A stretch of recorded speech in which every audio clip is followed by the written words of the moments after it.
ಎಲ್ಲರಿಗೂ ನಮಸ್ಕಾರ. ನಿಮ್ಮ ಜೊತೆ ನನ್ನ ಕಲಿಕೆ ಯೂಟ್ಯೂಬ್ ಚಾನಲ್ಗೆ ಎಲ್ಲರಿಗೂ ಆತ್ಮೀಯವಾದ ಸ್ವಾಗತ. ಇವತ್ತಿನ ವಿಡಿಯೋದಲ್ಲಿ ನಾನು ಹಲಸಿನ ಹಣ್ಣಿನಿಂದ ಯಾವ ರೀತಿ ರಸಾಯನ ಮಾಡೋದು ಅಂತ ತೋರಿಸ್ತಾ ಇದ್ದೀನಿ. ಅದಕ್ಕೂ ಮುಂಚೆ ನನ್ನ ಚಾನಲನ್ನು ಲೈಕ್ ಮಾಡಿ ಹಾಗೆ ಶೇರ್ ಮಾಡಿ. ಯಾರೆಲ್ಲ ಸಬ್ಸ್ಕ್ರೈಬ್ ಆಗಿಲ್ವೋ ದಯವಿಟ್ಟು ಸಬ್ಸ್ಕ್ರೈಬ್ ಆಗಿ. ಬನ್ನಿ ಯಾವ ರೀತಿ ಮಾಡೋದು ಅಂತ ನೋಡ್ಕೊಳ್ಳೋಣ.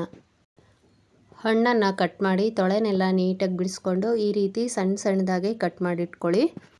ನಂತರ ಅದಕ್ಕೆ ಬೇಕಾಗುವಷ್ಟು ಬೆಲ್ಲನ ತುರ್ಕೊಂಡು ಹಾಕ್ಕೊಳ್ಳಿ. ಬೆಲ್ಲನ ಕುಟ್ಬಿಟ್ಟು ಹಾಕ್ಕೊಳ್ಳೋದಕ್ಕಿಂತ ತುರ್ಕೊಂಡು ಹಾಕ್ಕೊಂಡ್ರೆ ಚೆನ್ನಾಗಿರುತ್ತೆ. ಹಾಗೆ ಸ್ವಲ್ಪ ತೆಂಗಿನ ತುರಿನ ತುರ್ಕೊಂಡು ಹಾಕ್ಕೊಳ್ಳಿ. 1-2 ಸ್ಪೂನ್ ತುಪ್ಪ ಹಾಗೆ 1-2 ಸ್ಪೂನ್ ಜೇನುತುಪ್ಪನ ಸೇರಿಸಿ ಚೆನ್ನಾಗಿ ಮಿಕ್ಸ್ ಮಾಡ್ಕೊಳ್ಳಿ.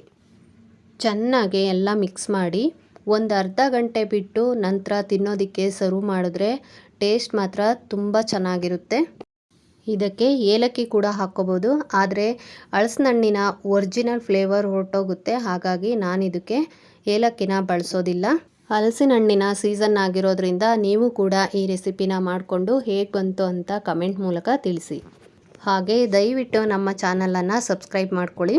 ನನ್ನ ವಿಡಿಯೋವನ್ನು ವೀಕ್ಷಿಸಿದ್ದಕ್ಕಾಗಿ ಧನ್ಯವಾದಗಳು.